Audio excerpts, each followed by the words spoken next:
Now, Karen is going to come to read an excerpt of, okay. We're going to start this plenary that is the legal status of the food system, and I'm going to invite Leno, Rosalinda, Kathy, Cantrell. We're going to join this.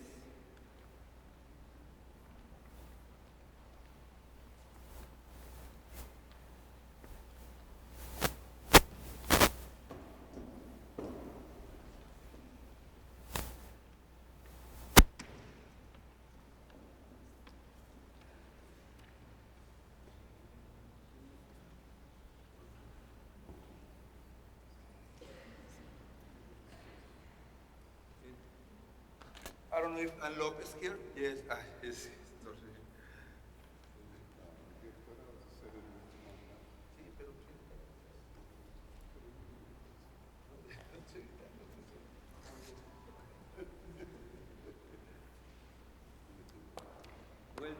Well, this plenary is going to be amazing because there is amazing people.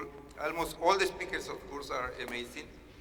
But I mean, because I am Latino, I am an immigrant, and I know the trajectory of these people who is here, but I am very impressed of the campaigns of Kathy Cantrell, who is here. She has been doing an amazing work. And Rosalinda Guillen has been a leader for many years. She's the executive director of Community to Community. She works every day with immigrants, workers in the fields. Magdaleno Rose-Avila is the director of the Office for Immigrant and Refugee Rights in the city of Seattle, and he was the first director of Cesar Chavez Foundation. So he has a very long trajectory working in immigrant and refugee rights issues. And Dr. Ann Lopez, she's a scientist. She has been working around 40 years researching the conditions of farmers that are coming from Mexico and Central America in the valleys of Santa Cruz, Watsonville. And I think we're going to start today inviting Rosalinda Guillen, who is local, relatively local. She's from Washington. She is coming from Bellingham to join us today. And she's going to tell with us about what is the situation of these farmers that she is working every day with.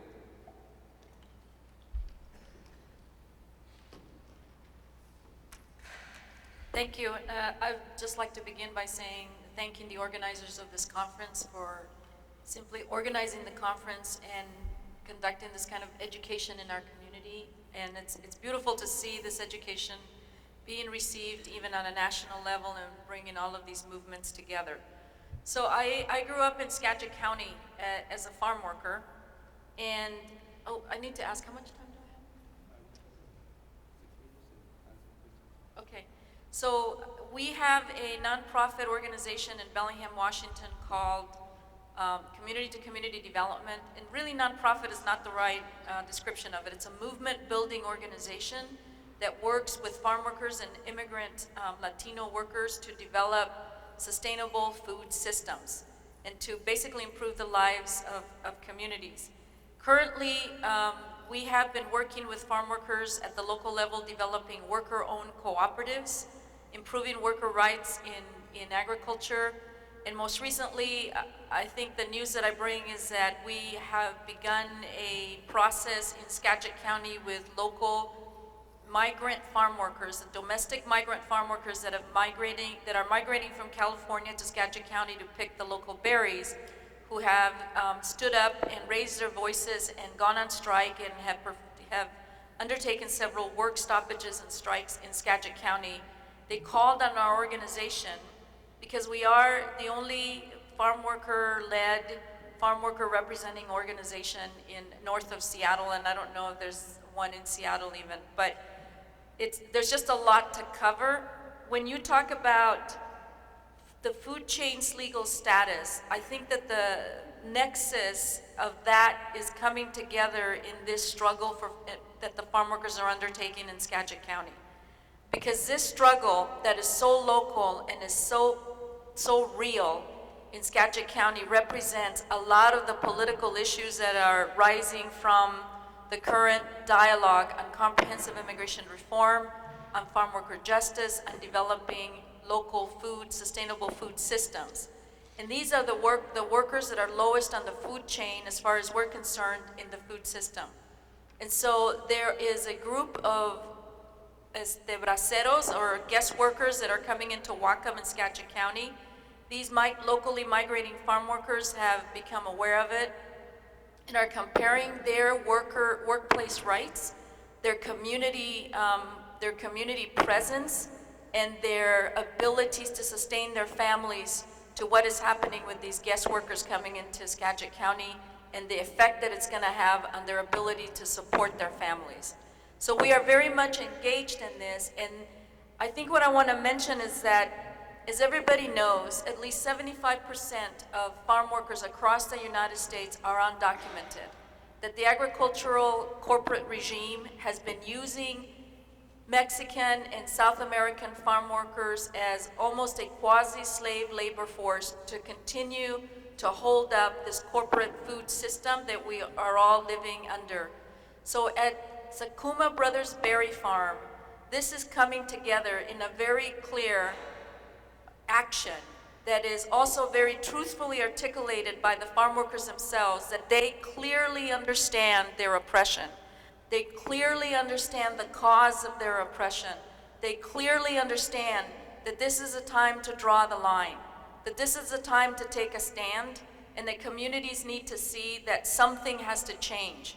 So when you talk about the food chain's legal status, we say that currently the food chain in the United States, the way that it's laid out, is illegal. That is illegal in a moral sense, it's illegal in the sustainability sense, and it is the farm workers themselves, no matter where they come from, that are waging a struggle to quote unquote legalize it or to make it morally correct.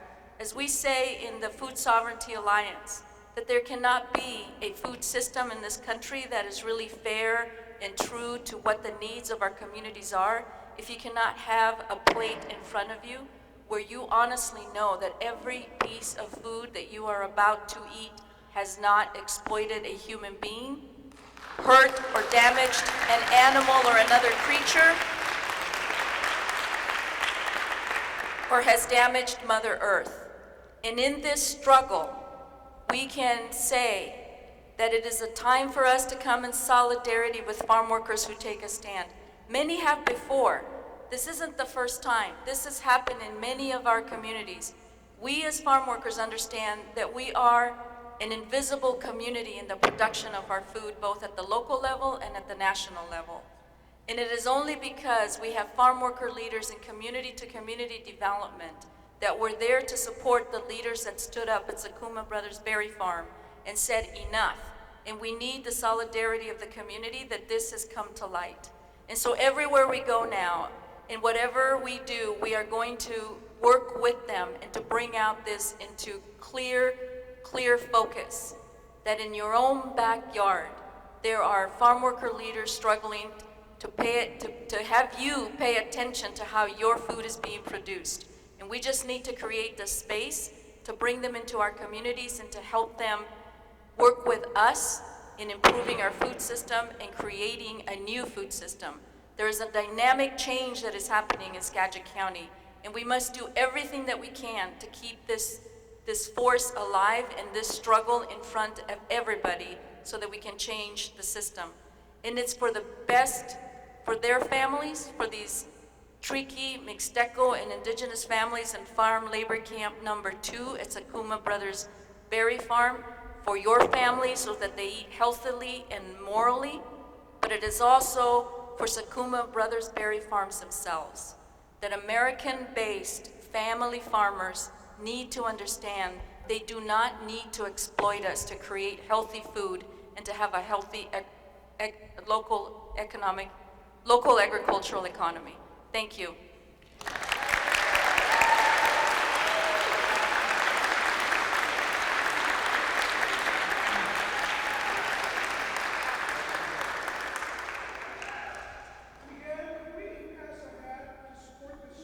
We're not asked here about the problem during the questions and answers, and then she's going to explain, and then we're going to pass it on.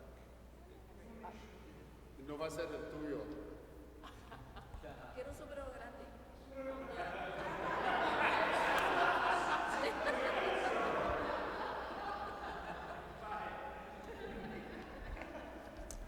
Okay, I'm going to stand. So, hi everyone, my name is Cantrell. I'm the Executive Director of the Factory Farming Awareness Coalition. We're a nonprofit based in Berkeley, California, and we're dedicated to grassroots education about the many devastating impacts of factory farming.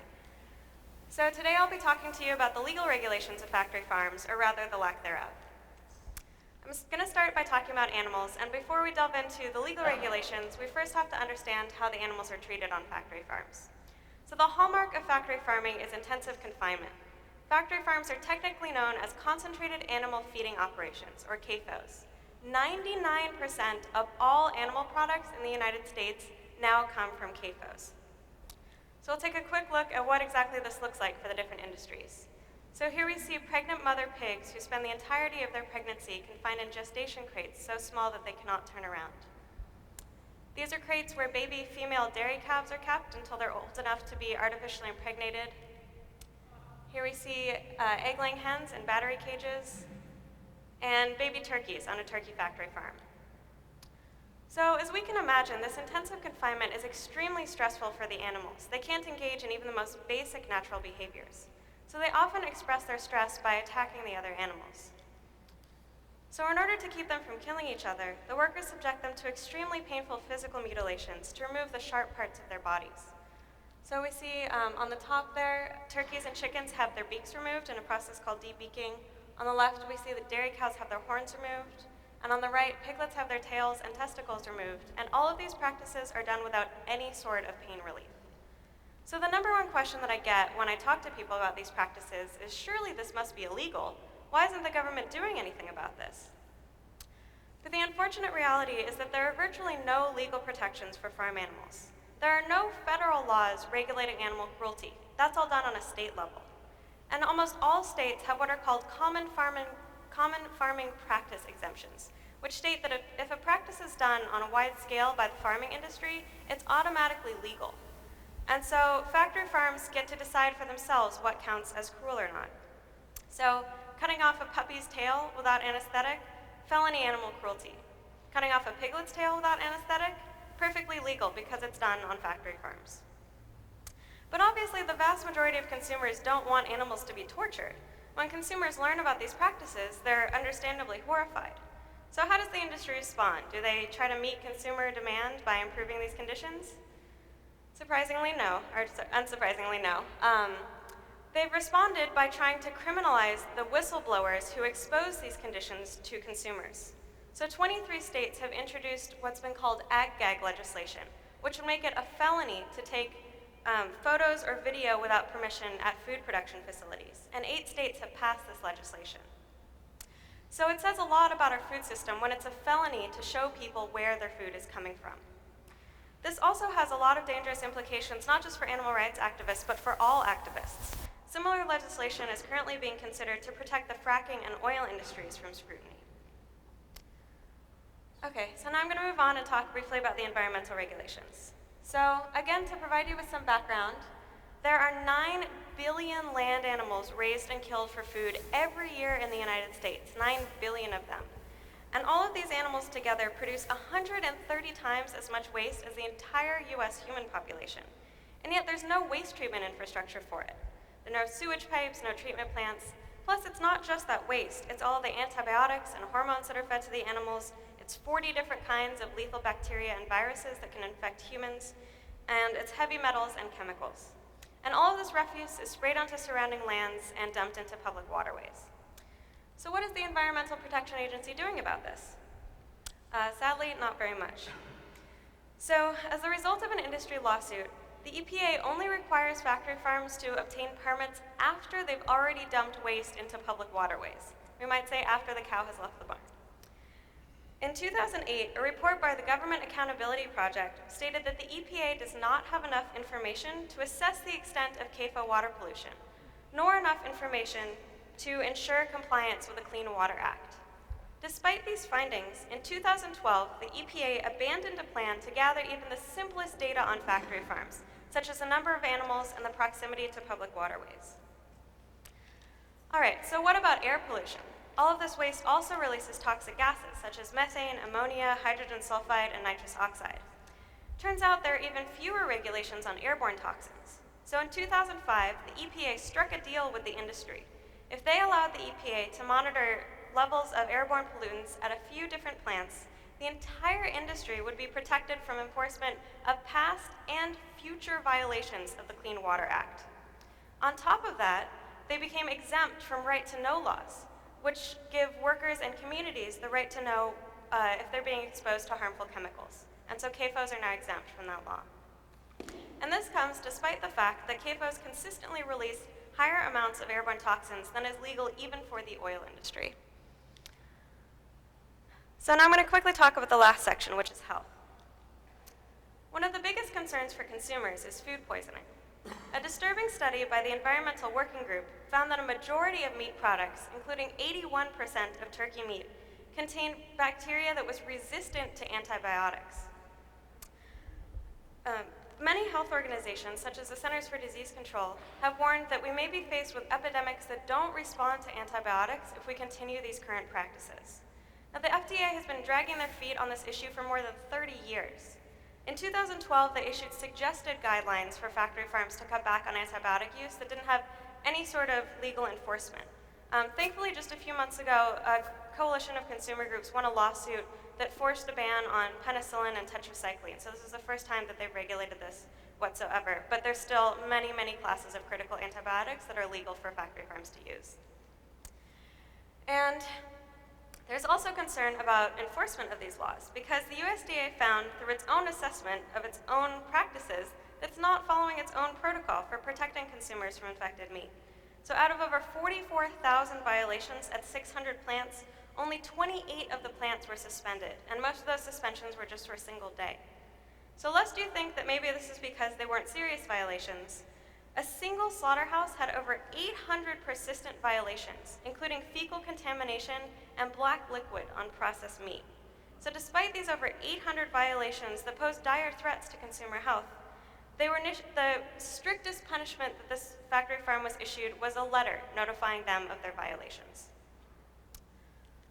So I know that this is a lot of information and that it's deeply disturbing and distressing, but the good news is that we have exceptional power over this industry because we participate in it 3 times a day. We really have unique power. And so once we understand that we can't simply rely on the government to ensure a safe or just food system, we can begin to take matters into our own hands. So on a personal level, we can do this by boycotting factory farm products and decreasing our intake of animal products. And on a grassroots and national level, we can do this by empowering alternative food systems and by ensuring the right to know what's in our food. Thank you.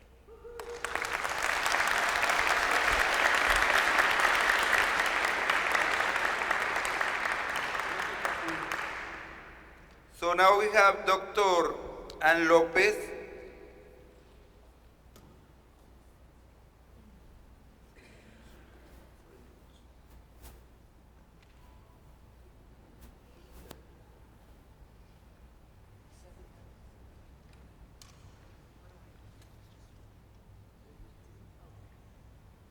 Good morning, everybody. Thank you for coming back. Thank you. Here? That better? Okay. Thank you for coming back.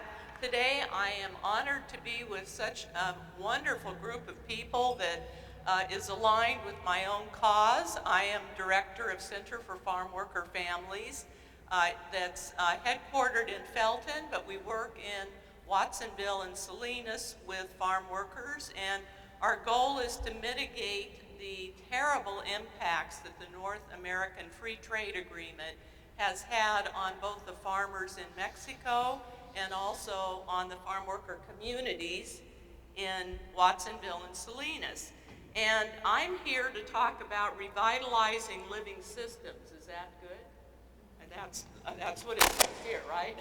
So what I have learned, first of all, just a tiny bit of background, and that is, as a result of the North American Free Trade Agreement, millions of small producer and subsistence farmers were run off their lands in Mexico, And of course, these people are the custodians of corn genetics. And when they're run off their land, there's nobody at home in Mexico to plant and hand select those seeds every year.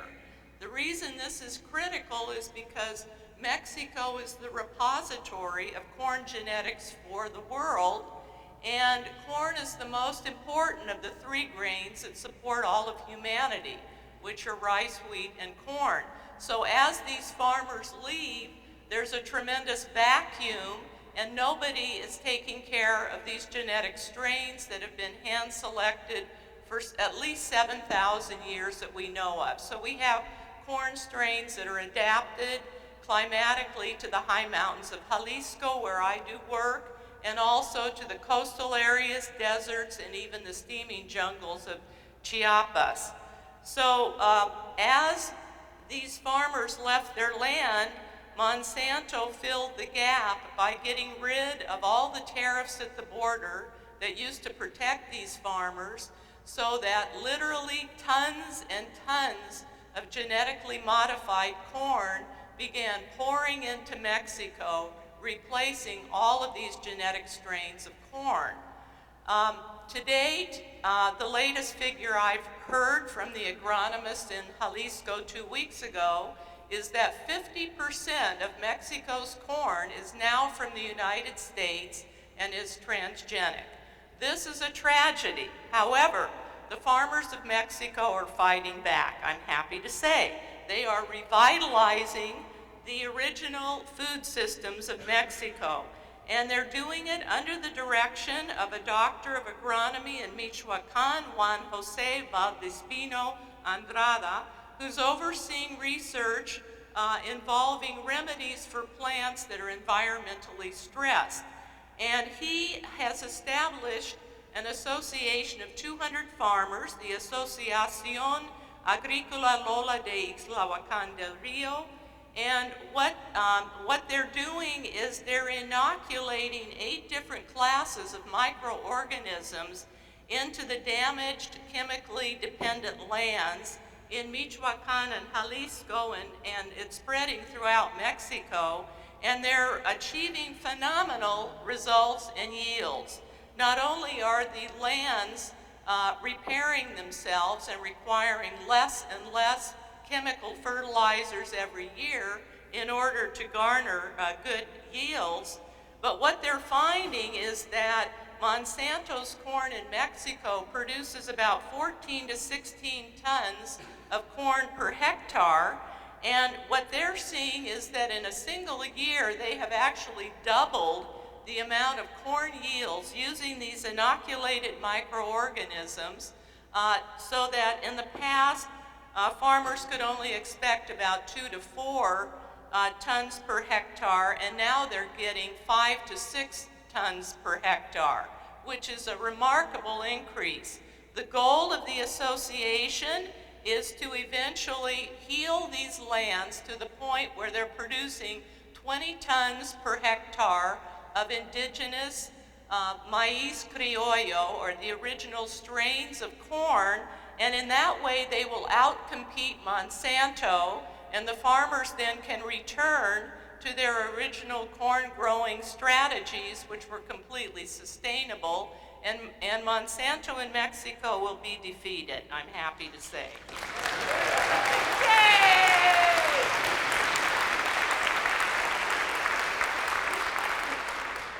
Do I have 2 more minutes? Now, on the California side of the border, we also have good news.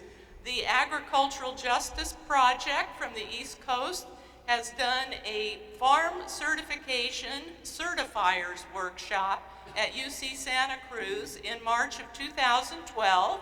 They're coming out at the end of this month to begin certifying farms for agricultural justice.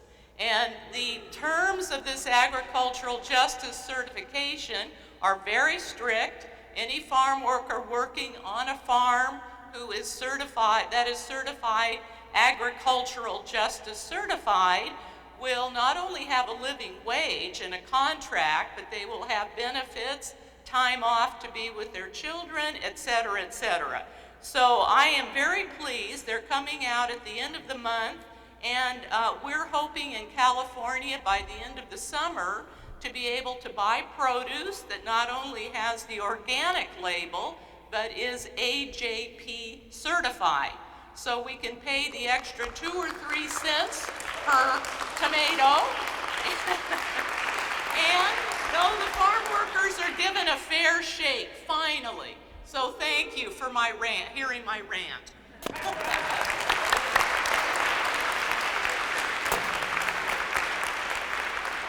Well, now we will have Leno. I think that he is one of our leaders, not only in labor, but he also has been involved in other projects that are very important for our communities. And did you say 7 or 70 minutes? there are 70 years, but only have 7 minutes. Okay. Have you done enough good? Have you done enough good that when they come to arrest you, that there will be enough evidence to convict you? Have you done enough good? Is the evidence there? When we get on the news, that they will be able to convict you of doing good. You know, we all have responsibilities, and different one of us have special roles to play. We have to find our water level. What is the job that we do within this movement to protect Mother Earth and her people? So we should be comfortable with the roles that we have and support not only biodiversity, but opinion diversity within our movement, so that we support each other as we're moving forward. Because we have a lot of battles. You know, right now, Whole Foods and other grocers are trying to change, again, the definition of what is organic. We have to fight at legislative levels, on the streets, on the farms, everywhere to protect ourselves. You know, growing up as a worker, we didn't understand pesticides. So when I started working in the fields at age 11 and was a migrant, moving from state to state at age 13, and you know, we didn't understand pesticides, so they sprayed us. Sometimes when we were actually doing the work, both with tractors and with airplanes. We didn't understand the damage that that does to a people, let alone to the consumer. And I didn't understand when I worked in the chicken farms in California that what we were feeding the chickens to make them grow and to have great chicken breasts for the consumer was not good for everybody, and that we were handling those products on a daily basis. You know, whether it's foods being grown or what is fed to our animals, we have to protect it. And you know, when we started doing protections in the early 60s and 70s through United Farm Workers, we found that the same pesticides and herbicides that we fought is they sent them to Mexico, Central America, and the Caribbean so that they could be used, and then our grocers imported those foods for us to eat. So if you go at the back of your grocery store and look at the boxes, see where your food is coming from. See what protections that they don't have. You know, all of us have a role. I have a 27-year-old daughter who will turn 28 in 3 days. And when she was getting ready to go to graduate school, I thought I had spent enough on her undergraduate degree in business. And I said, Aviva, why do I have to support your graduate degree in business? She said, Papa, think of me as a donor, a potential donor. Because in our work, we gotta have donors. We gotta have people that support us. We gotta have the people who dream, the people who write, the people who do the work, the people that organize, and we also have people who can write a check, buy a button, buy a shirt to support us. Because we're against great economic giants, and what we're involved in is a historic fight for our world. You know, so we all have a role, and we have a responsibility, not just to ourselves, but to future generations, to people who will never thank us. And we don't do this work for the thank yous. We do it not for the recognition, but we do it together because it is right and it is just. So remember, did you do enough good? Did you do enough good? Is there enough evidence when they come to arrest you that they can convict you? Thank you, Leno.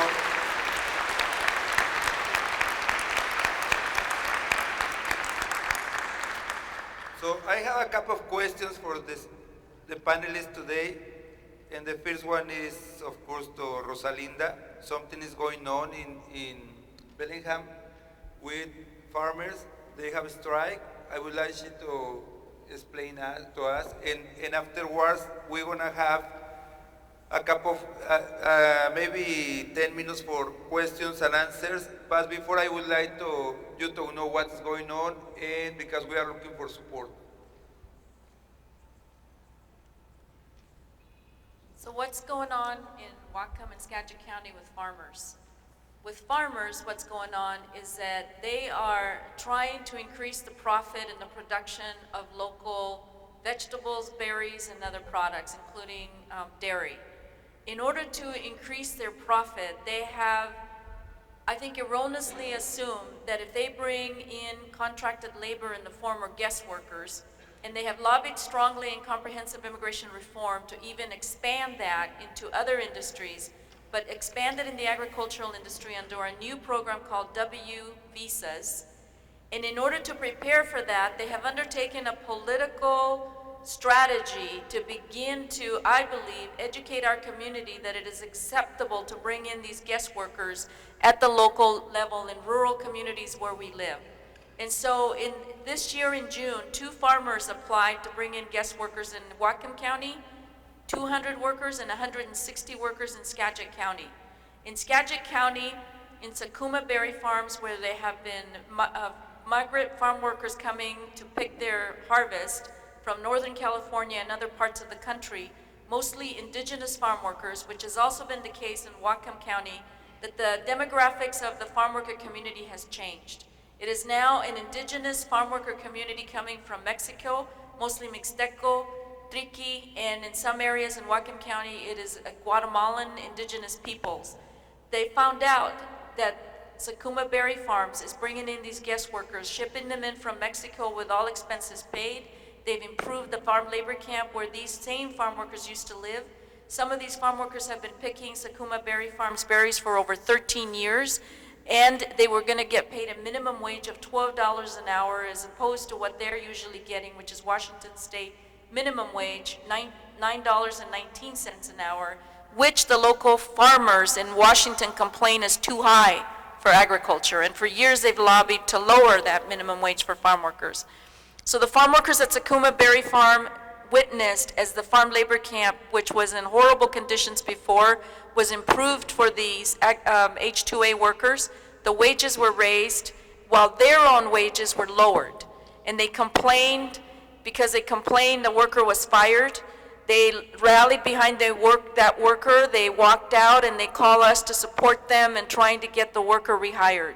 In the process, which started July 11th, we have been through an incredible movement with these workers. It's over 240 workers, about 120 families altogether. It includes women and children, mostly again Mixteco and Triqui. They speak 4 different languages. We have gone through a process of democratization, participatory democracy, and electing a committee in drafting a list of demands. The list of demands of these farm workers reflects, in my opinion, the condition and the demands that farm workers across the country have been making for years. So they're demanding these improvements. We believe that if we stand behind these farm workers in Skagit County, we are going to make a dynamic change in the way that the agricultural industry, especially at the local level, is addressing both H-2A workers coming in, is addressing trade, but is also addressing how they treat local farm workers, and also how local community advocates behave towards local farm workers. For years, they look at us as the victims of an oppression that needs salvation. that somehow somebody else can come in and save us from our oppression and lead us out of this desert. The farm workers believe they can lead themselves. As Filemon said, I would like to read to you briefly the names of the committee because it warrants the respect, our respect. The president of the committee and the entire community is Ramon Torres. He is a young man, 24 years old, from Jalisco, from Guadalajara. Raúl Merino, Francisco Eugenio Paz, Federico Lopez, Fidel Sánchez, Librado Ibáñez, Cornelio Ramírez, Eleazar Santiago, Felimón Pineda, Francisco Martínez, Eleazar Santiago. Whoops, I read him twice.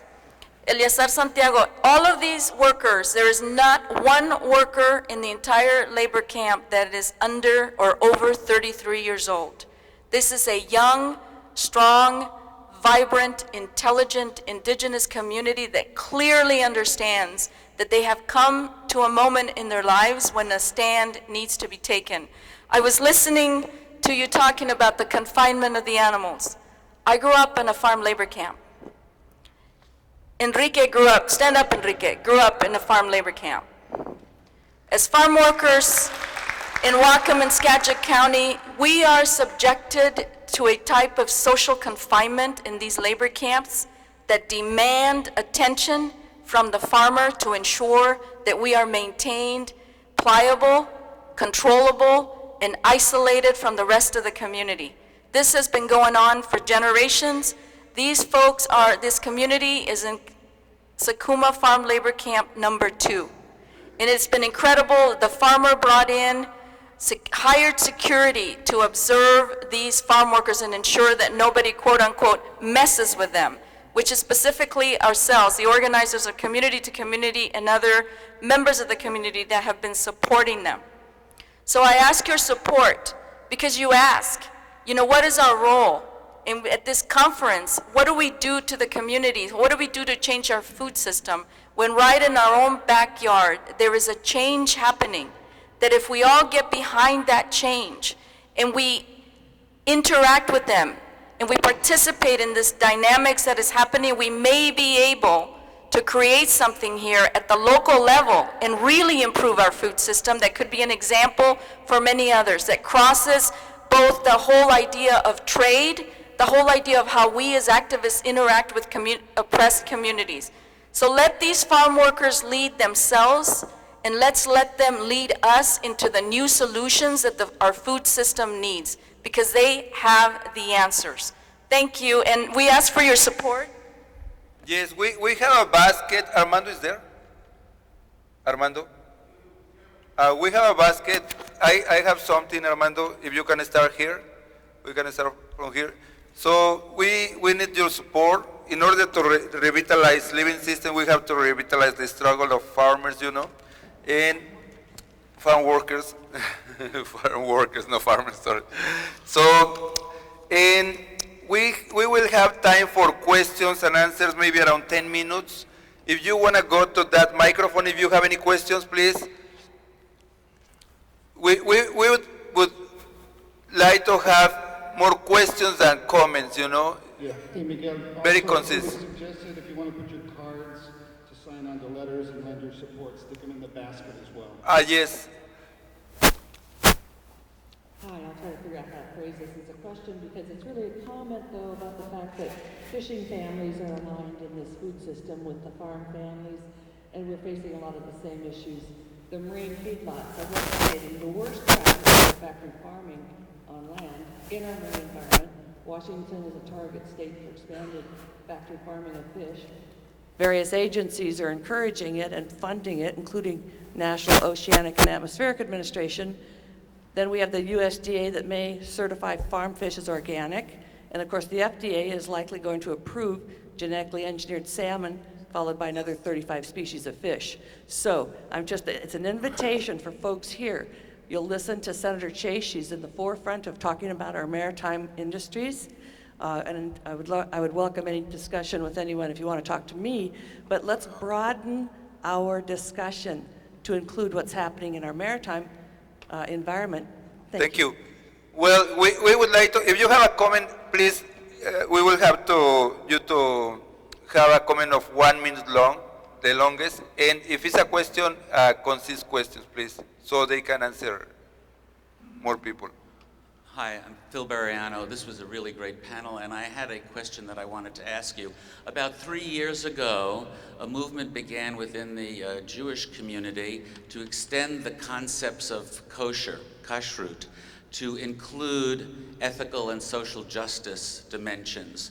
Some of the old traditional elements of kashrut already include some of those, like animal cruelty, supposedly, and of course the humane slaughtering. I'm wondering whether in any of your movements, especially the factory farming movement or your movement, you've had any opportunities to link up with these people, and if not, I would encourage you to do it. Are you aware of this movement? It's small, but it has a strong ethical component, and I suspect it will grow. Yeah, Dr. Lopez, yeah.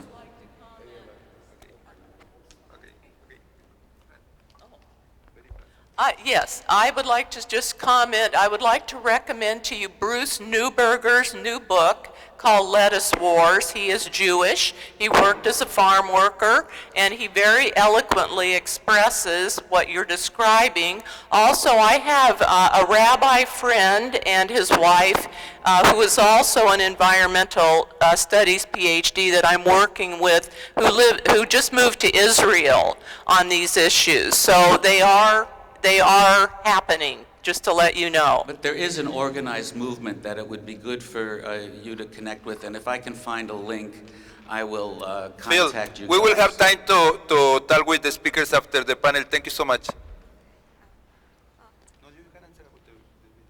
Well, I just wanted to add also that the largest kosher meat production facility in this country was AgriProcessors. Their CEO is now in prison for child labor and sexual abuse and all sorts of crimes you can barely imagine. So now most kosher meat production, since they've closed, has moved to South America, where there's even fewer regulations for workers and for animals. So there's a large discrepancy between the actual productions and, yeah.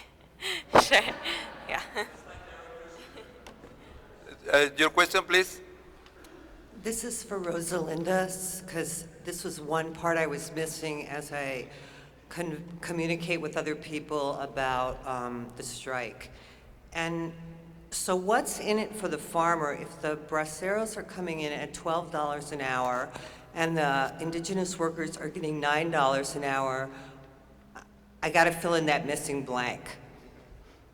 We have been trying to figure out economically what's in it for the farmer. The farm workers have been trying to figure out economically what's in it for the farmer. I had a photo of the farm workers' mathematical calculations and trying to figure out, as they were negotiating with the farmer, what's in it for them. The only thing we can come up with is control. The H-2A workers are going to be brought in on a special visa. They are going to be working only for a certain amount of time, and then they leave. These other farm workers are, and they're single males. The families living in camp number 2 they can come and go freely. They can strike if they like. You know, there's all differences, and that's when you're looking at it economically, it all comes down to control. And so this is why it's so important to stand with these workers. We have only 5 minutes, so if we have maybe 3 fast questions. Mine's really quick. It's for Katie. Since they've been doing laws against taking pictures of CAFOs and information is being suppressed right and left in terms of our food supply issues, is your slideshow available and can we use it? Yes, thank you so much for that question. We do make our slideshow available, both the slides and the script, for anyone around the country who wants to spread this information, because we're working against agribusiness to educate consumers about where their food is coming from. So yes, we have a table in the lobby. Please come talk to me. We make our information freely available. That was also my question. I think it could be used in a lot of communities. My other question, though, is Dr. Lopez, how can some of us who live relatively near directly get involved other than contributing? Do you want bodies on the line in any way? Do you understand the question? Can you repeat the question, please? I'm sorry, I actually meant the Skagit County group, how can we help you other than contributing financially? Do you want bodies involved? We are asking people, we say stand by, because if the negotiations go sideways again, the workers are ready to go on strike again. We also ask you to call Sakuma Berry Farms. If you go, they have a Sakuma Brothers Berry Farm website. There is a number there. I don't know if Melora has that number handy, but there's a direct line to call Sakuma Berry Farms. We're asking everybody to call and say to maintain good faith negotiations with the democratically elected committee of the families. So we want to keep them at the negotiations table. There's a federal mediator or former federal mediator at the table now. We're hoping to actually come up with a written contract changing working conditions and the rules and guidelines of domestic farm workers. And we're hoping that it's also domestic fair trade related. Oh, she has the number. 360-757-6611, and that's Sakuma Brothers Berry Farm. Call them.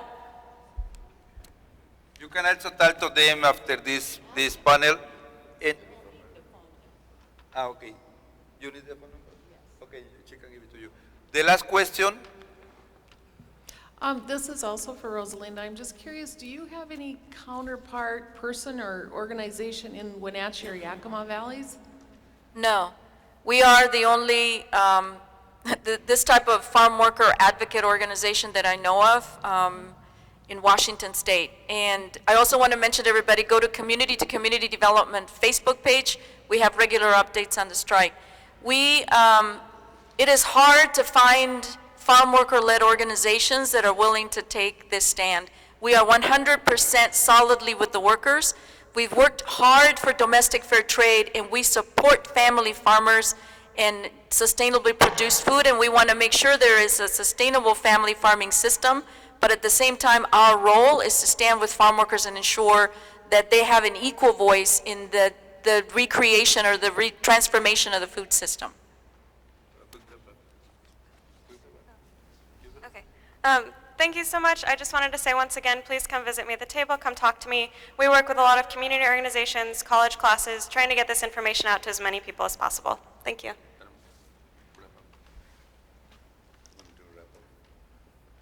Yeah, my wrap up is the fact that what we've been hearing today in this conference is a lot about suffering.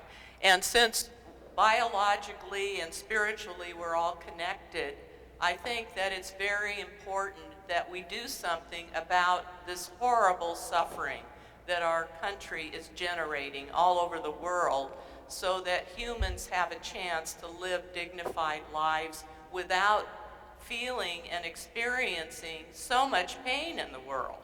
So that's my wrap up.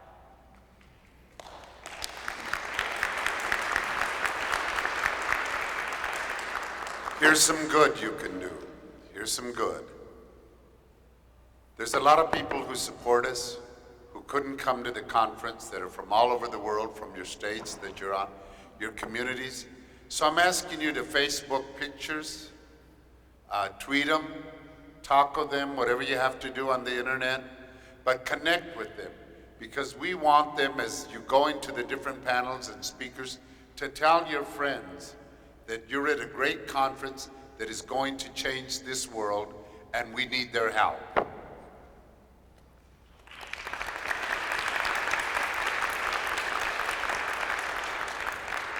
Well, as I told you yesterday, we are starting with this conference, an educational campaign from now until November, and we would like you to support us. If we don't have your contact yet, please leave your email at the registration table.